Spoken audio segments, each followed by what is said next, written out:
There is a growing debate in our country about crops that are grown with genetically modified seeds, or GMOs. Researchers and farmers say that there's no difference and that consumers can't tell a difference. But why is there such a push to label products as GMO? Michael Dimmock, president of Roots of Change, supports GMO labeling. I'm most concerned about the studies that are showing there could be a link to cancer.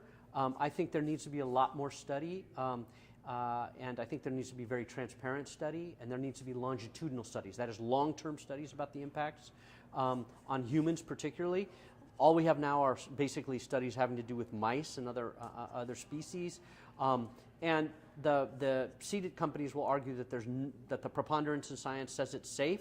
The problem is that there's not enough clarity because a lot of that is owned by the companies because they have patents, they don't want to share it. So I know university scientists at UC Davis who are very concerned about that. So I do think that there needs to be another approach to make it clear so that people can relax or say, okay, we got to do something different. And it's really not all genetically modified organisms. We're really talking about glyphosate right here, which has to do with Roundup and the herbicides that are used with the seeds that are genetically engineered. A report released in 2014 by the USDA shows that over 90% of all corn, soybeans, and cotton farmed in the United States is genetically modified. Scientists like Charles Arnson say GMO labeling is simply a marketing tactic. It's a market decision, and the marketing folks figure out what the cost, what the benefit is, and whether it hits the market. Because GMOs are such big business, I'm certain that this debate will continue for some time. In Phoenix, I'm Katie Brown.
Field to bag of chips is somebody's got to pay for it, and in the end it will be the consumer. And we have to ask, is that benefit worth the cost that we're going to put into it? How many people would gain value? Would it significantly, for example, improve your human health if you know that 2% of the oil in your bag of chips came from a soybean that was genetically modified? I'm not so certain those bag of chips are that healthful in the first place.